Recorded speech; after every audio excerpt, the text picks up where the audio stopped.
Hello everyone, how are you today?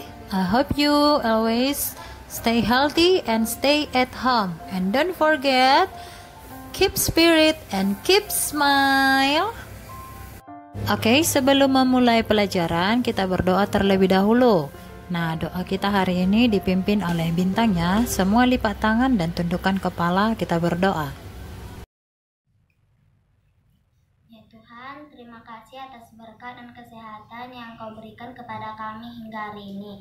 Ya Tuhan, sebentar lagi kami ingin memulai pelajaran yang diberikan oleh teacher. Ya Tuhan, bimbinglah kami agar dapat mengikuti pembelajaran yang diberikan oleh teacher. Ya Tuhan, kiranya Engkau secepatnya menghapus virus corona ini ya Tuhan, agar kami bisa berkumpul bersama lagi belajar di sekolah seperti biasa ya Tuhan. Dalam nama Anak-Mu Tuhan Yesus Kristus kami berdoa dan mengucap syukur. Haleluya, amin.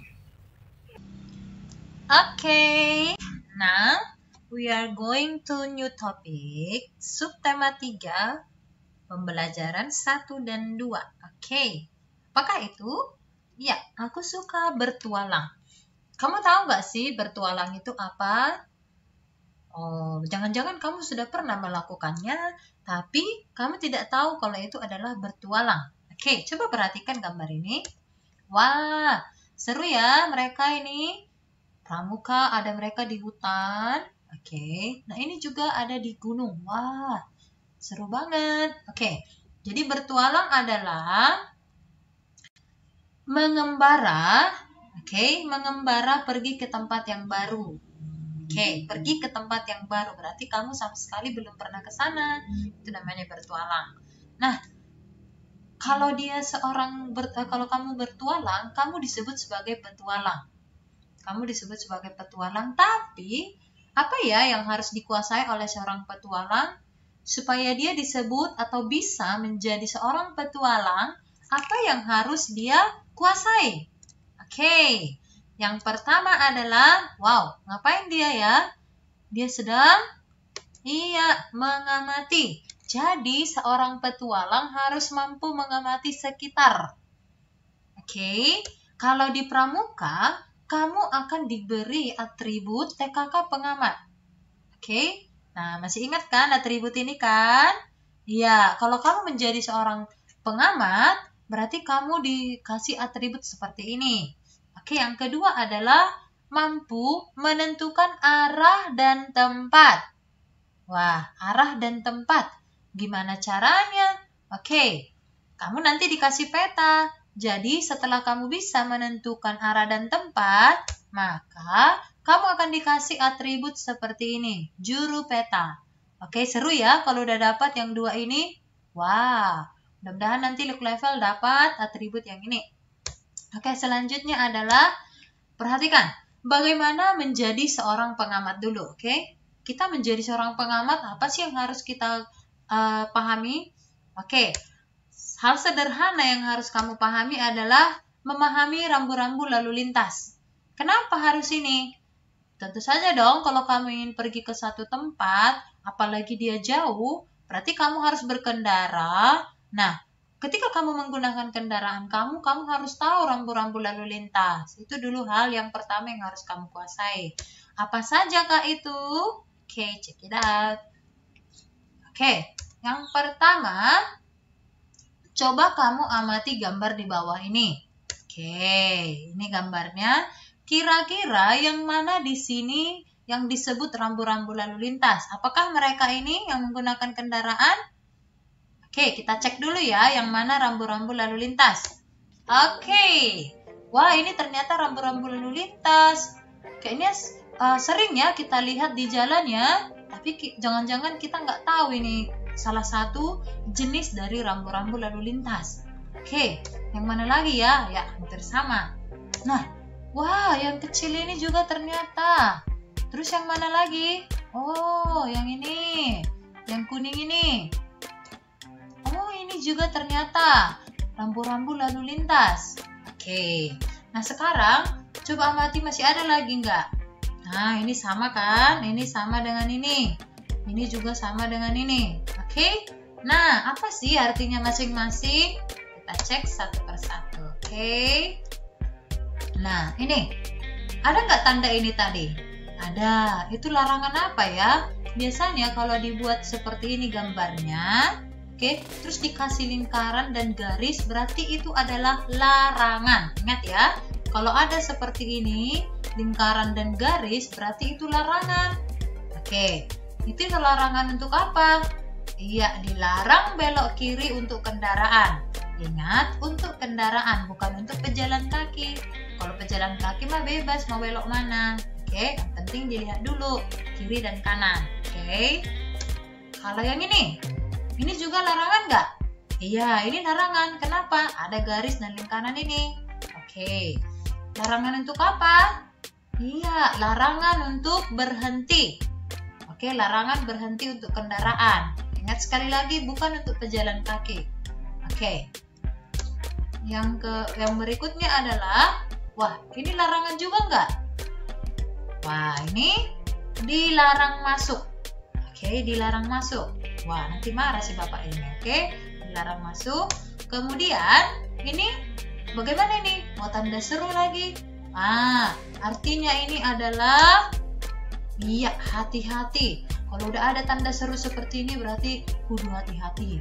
Coba lihat gambar ini. Begitu rapatnya kendaraan ini, artinya kamu harus hati-hati. Jangan-jangan nanti kamu gas lagi, kamu punya kendaraan, terus nabrak yang di depanmu. Oke, jadinya kecelakaan dong. Jadi kalau udah seperti ini kamu harus hati-hati. Oke. Nah, coba di sini kira-kira ada nggak yang belum teacher jelaskan? Nah, ini hitam putih itu apa ya garis-garisnya itu? Oke, itu adalah disebut dengan, yes, pernah dengar zebra cross? Ya, zebra cross. Biasanya ini kamu pasti pernah kamu lihat di jalanan dong ya. Nah, itu gunanya untuk apa sih harus ada seperti itu? Ya, gunanya adalah penyeberangan bagi pejalan kaki, bukan penyeberangan kendaraan. Jadi jalan itu berfungsi untuk pengendara dan juga pejalan kaki, dan semua ada aturannya. Nah, untuk kendaraan tadi sudah ada aturannya, rambu-rambu lalu lintas yang lain. Nah, sekarang untuk pejalan kaki apa? Kamu harus menyeberang dari sini. Nah, bagaimana kalau tidak ada teacher di jalanan terus saya menyeberang? Tidak masalah, yang penting kamu lihat kiri dan kanan. Jangan sampai kamu asal menyeberang saja. Lihat dulu kendaraannya padat atau enggak. Oke. Selanjutnya apa? Nah, ini larangan juga ini. Larangan untuk apa? Iya, dilarang parkir. Oke, jadi kamu tidak boleh sembarangan memarkirkan kendaraan kamu, baik itu motor ataupun mobil. Oke, kamu harus perhatikan kalau ada tanda seperti ini, berarti kamu tidak boleh parkir di sana. Cari tempat parkir yang lain. Oke. Selanjutnya apa? Nah, ini juga adalah rambu-rambu. Nah, apa yang harus kamu perhatikan di sini? Kamu perhatikan dulu ini semua. Nah, ini kan kalau ada tanda seperti ini, tikungan ke kiri, tikungan atau beri kesempatan. Nah, ini tikungan tajam. Coba, tikungan tajam. Nah, ini juga tikungan tajam tapi ke kanan. Oke, ini ganda, tikungan ganda. Artinya ada 2 tikungan. Nah, kalau ini banyak tikungan, berarti lebih dari 2. Oke, nah ini, perhatikan ini. Ini turunan. Turunan agak masih landai. Oke, tidak terlalu turun. Tapi kalau ini turunan curam. Ini turunan curam. Berarti ini turun sekali. Jadi kamu harus hati-hati. Atau kalau kamu berkendara sama papa kamu atau sama mama kamu, kalau ada tanda seperti ini, berarti bilang sama mama atau sama papa, "Ma, itu turunan curam atau tanjakan yang curam." Oke? Jadi harus hati-hati. Kemudian, perhatikan kalau kamu misalnya jalan kaki, kamu perhatikan tanda seperti ini. Artinya tanda seperti ini adalah itu untuk orang yang berjalan kaki. Berarti kamu harus jalan dari sana. Kalau ada seperti ini, itu penyeberangan. Jadi di jalan itu lengkap semuanya ya. Nah, ini bagaimana? Ini perbaikan jalan, artinya kamu tidak boleh di sana mengendarai dengan cepat-cepat karena masih ada perbaikan jalan. Oke, diperhatikan ini semua ya. Satu persatu diperhatikan, dibaca. Nanti kalau kamu lihat ini di jalanan, berarti kamu harus taati. Oke, selanjutnya. Selanjutnya adalah kamu kan tadi seorang pengamat. Berarti kamu harus mengamati dan mengumpulkan data yang kamu amati. Jadi ayo mengumpulkan data. Seru loh mengumpulkan data, artinya kamu mendapatkan informasi baru. Oke, bagaimana caranya mengumpulkan data? Nah, setelah kamu mengumpulkan data atau jumlah atau angka yang kamu dapatkan, kamu bisa sajikan atau tunjukkan dalam bentuk tabel, turus, dan diagram. Nah, apa sih yang ketiga ini? Nggak pernah dengar lah. Oke, untuk tabel. Tabel pernah melihat seperti ini? Iya, misalnya kamu mengamati ada berapa meja? 36. Ada berapa kursi? 37. Ada berapa sapu? Ada 4. Nah, selanjutnya juga seperti itu. Artinya kamu mengelompokkan benda-benda tertentu dengan jumlahnya. Oke, selanjutnya. Nah, turus itu gimana? Nah, ini yang disebut turus. Oke. Jadi kan ini misalnya 7 kan? Jadi kamu buat, kalau turus itu kamu buat garis 5 garis, tapi garis kelima kamu miringkan. Artinya, satu turus ini nilainya 5. Oke, ini mempermudah kamu untuk menghitung. Oke, daripada garis-garis semua kamu buat, nanti capek dong hitungnya kan? Jadi kamu buat kelompoknya seperti ini. Jadi satu ini artinya jumlahnya 5. Makanya ini 7. Ini 5 tambah 2, 7. Dan selanjutnya, ini juga kalau 2 seperti ini, berarti dia 10. Oke, 5 tambah 5 gitu ya. Nah, diagram gimana? Ya, diagram itu seperti ini, nah. Setelah kamu dapat data-datanya seperti ini, kamu juga bisa menyajikannya dengan begini. Jadi langsung terbaca. Ini berapa? Oke, ini berapa sampai angka berapa? Seperti itu. Oke, daripada kita bingung, kita langsung ke contoh aja ya. Contoh nih. Stephen mengamati pengunjung yang datang ke pertunjukan topeng monyet dan dia mendapatkan data sebagai berikut. Nah, yang mana datanya? Ini kan penontonnya. Penontonnya dikelompokkan dulu. Perempuan dewasa, laki-laki dewasa, anak-anak.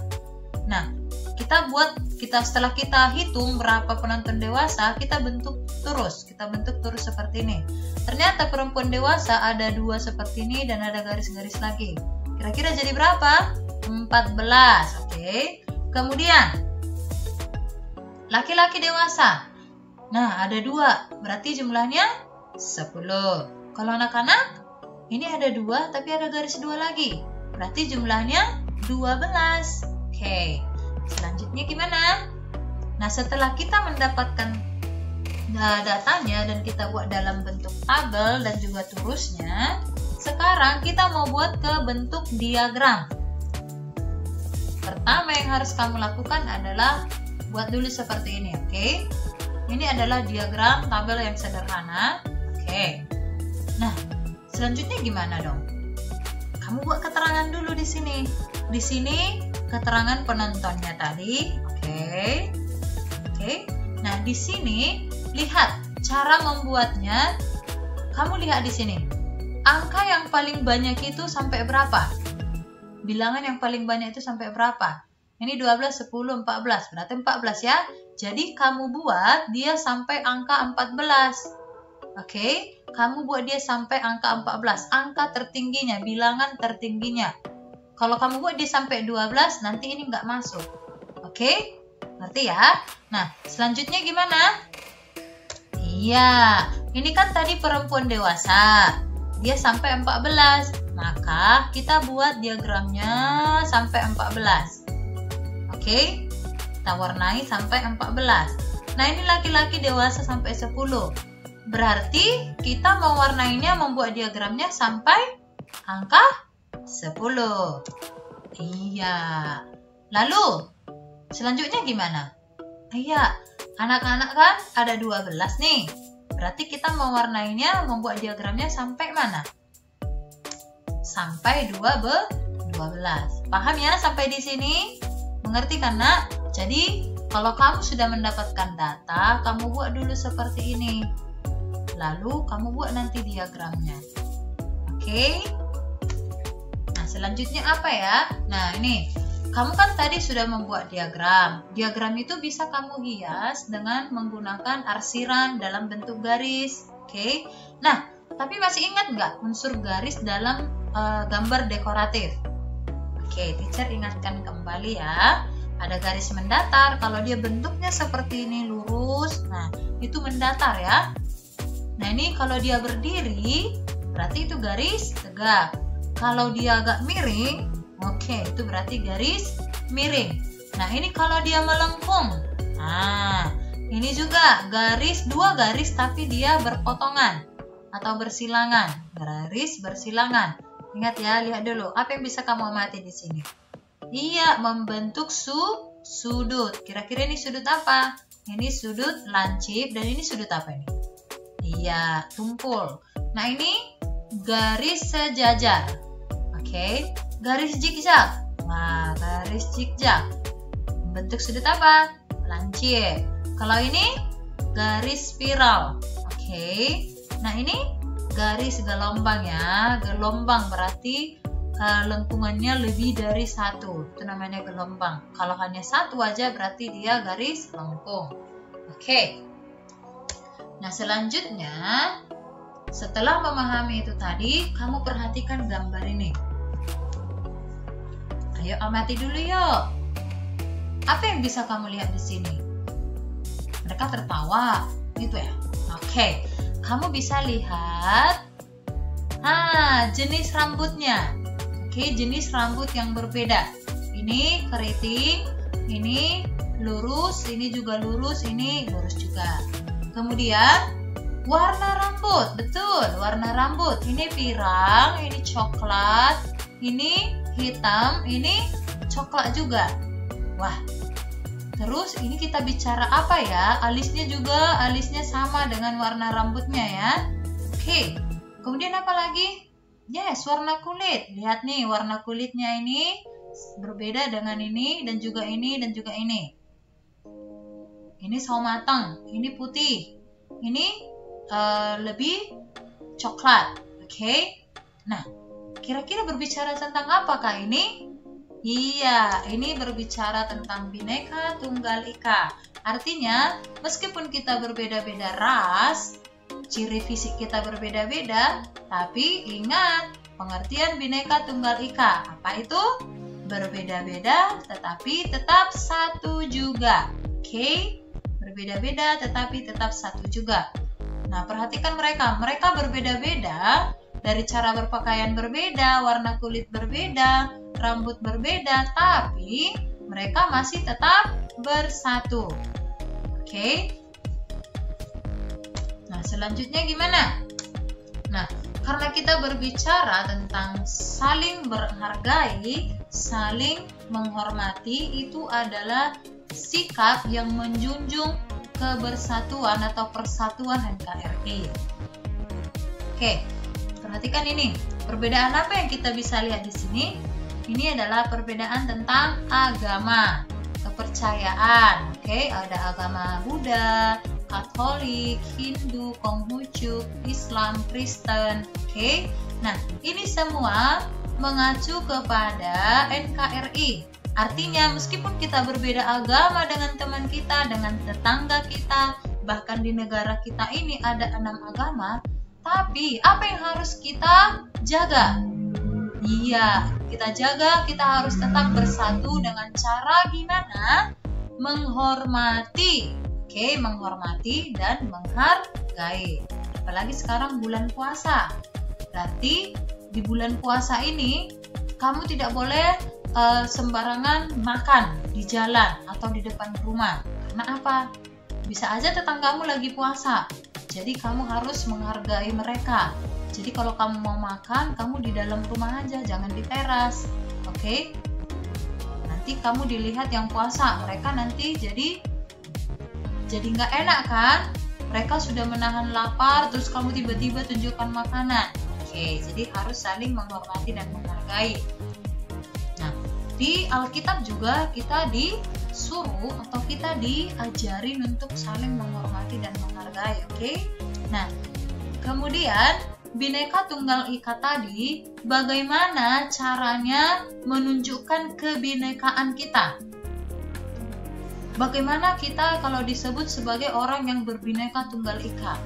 Oke, kita bisa tunjukkan melalui bekerja sama, bergotong royong.